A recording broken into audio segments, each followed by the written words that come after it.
alumnus, master's student, and the Marie Kondo of time management, Ms. Andrada Triffin.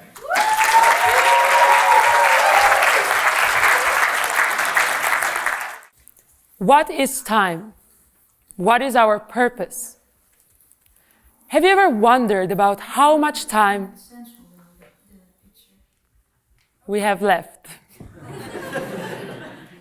Let us assume that you live 78 years, according to the life expectancy in the US. That gives us a total of 41 million minutes. So what do you do in those minutes? How do you focus your attention and skills on the elements that truly matter? What should you do to attend as much information in a rather short time span? Up until recently, I felt as if my life was in a straight line. And not long after, I was hit by a reality check. My student years are ending. I need to start a new chapter in my life, become a young, working professional.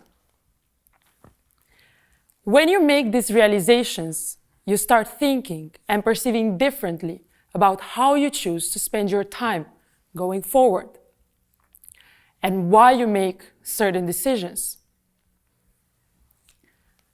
Time is a universal concept that shapes our lives and experiences in countless ways. It is both our most valuable resource and our most scarce commodity. We are given a limited amount of time from the moment we are born, and how we choose to spend it, it will ultimately determine the legacy we leave behind. The truth is that we all have the ability to take control and make the most of the opportunities that come our way.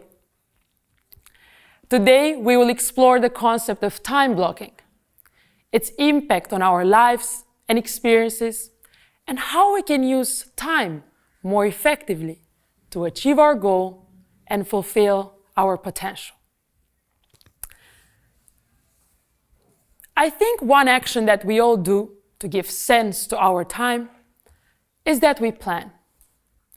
We plan in our minds through mental bullet points. We write on notebooks, on napkins, or even on our hand, always with a short-term, or rather long-term perspective, or even with the thought of, I should not forget to do this. Personally, I have always considered myself a rather neat and organized person, as much as one can be. But before coming to the university, I did not have such a thing as a to-do list. Well, that quickly changed when I started my bachelor in the Netherlands.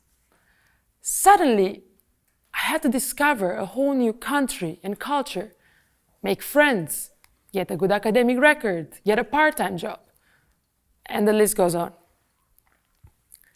I felt overwhelmed, and so I started writing to-do lists. Sometimes I would add, delete, mix everything, and yes, it got pretty messy. Truthfully, it took me a while to understand that this method just didn't work for me as a result of the short-term rather than the long-term focus of my priorities. I needed to find a method that allows me to sense where and how my time is spent on. And this is how I discovered time blocking, which proves to be a game changer in both my productivity and well-being. But now you may wonder, what is even time blocking? Time blocking is a time management technique, which involves setting aside blocks of time. A combination of job or specific activities are executed in each of the blocks, and only those particular tasks. Cal Newport, in his book Deep Work, argues that a 40-hour time-blocked week produces the same amount of output as a 60-plus hour week pursued without structure. While I was researching for my speech, I came across this statement. If there's one thing that can be said about the modern workplace, it's this. If you do not control your schedule, it will control you. And I cannot agree more. I hear more and more students and young professionals saying, I do not have time. I lost track of time. But the funny thing is that you actually do. Perhaps a better statement would be, this is not a priority. The issue underlying I do not have time is that we often do not structure it in a way that it gives us time. The mindset when adopting time blocking is rather different than the normal to-do list. The philosophy is simple. This is the time available. Now let me plan. There is magic in the intention as it allows for a mindset where there's little excuses and no procrastination. One other element that distinguishes time blocking from the normal to-do list is enabled through our sight. When you accurately visualize your week time blocked, it offers you a sense of clarity and understanding of your action. Vision is responsible for 80 to 85% of our perception, learning, cognition, and activity. In the past 3 years, I have been using this method every day, and I realize few of its great advantages. Firstly, time blocking fosters a mindset where prioritization and concentration are key. Did you know that it takes an average of 23 minutes and 15 seconds to refocus after every little distraction? Hence, keeping focus on tangible and more meaningful activities should not only improve your work-life balance, but it should also boost a greater sense of accomplishment.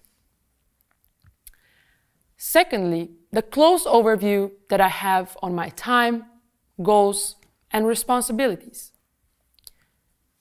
There is so much I want to do in my life, and the only way I can accomplish my daily goals or long-term dreams is by allocating enough time for each activity and do it. Lastly, and probably the most important element, is how much my stress has been reduced. Studies show how 39% of the US employees are stressed as a result of the workload. So, keeping focus on tangible and more meaningful activities could ultimately decrease our stress and prevent burnout. But now you may wonder, how do I do this? What are the easiest ways to get into time blocking? And of course, as any other method or mindset or habit, it does take time. You're not going to leave this stage today and master it, but rather you need to find your own rhythm. What works for you? How can you cater it to your job, to your responsibility? And start by asking, what is the purpose? How can time blocking help me? There are many methods for actually implementing time blocking. Whether we talk about iCalendar, Google Calendar, or paper solution. I personally use iCalendar, but it works equally with other solutions. Then I try to organize my time by having a multitude of colors and calendars due to my visual memory. Color has been shown to increase our memory performance by raising our attentional and arousal levels. So by giving a different color to the different activities, I can see where most of my time is invested in and create a sense of overview. Then I try to have a multitude of calendars There's no certain rule, but rather what works and what is important to you. Thirdly, have a trial period. Try for a week to see where most of your time is invested in, so that when you start time blocking, you will know how to allocate time for each activity. Lastly, and probably the most important element, is to not forget to take a break. I mean, we can all get carried away and plan to do so much during a day, but sometimes we just forget the importance of taking a step back and relax. Probably I also need to learn from this advice.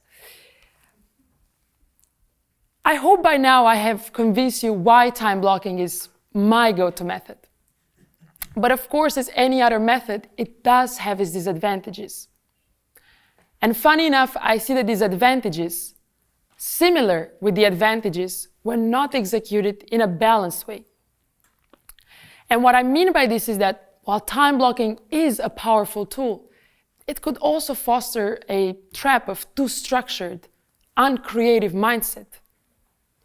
When your mind is only programmed to work in blocks, where do you leave your free time? How does this affect your creativity in the long term? And so I think it is important to set aside time for activities that excite you, that recharge you, such as seeing a friend or reading a book. But then what do we do with overscheduling our recreational time? Because studies show how overscheduling our recreational time could have a unique dampening effect on the overall enjoyment of the activity. And so I think the solution to all these barriers is to think about time blocking as an indication, as your personal assistant. But never forget that you are in charge. My time is almost up. And before I leave the stage today, let me leave you with the following thought.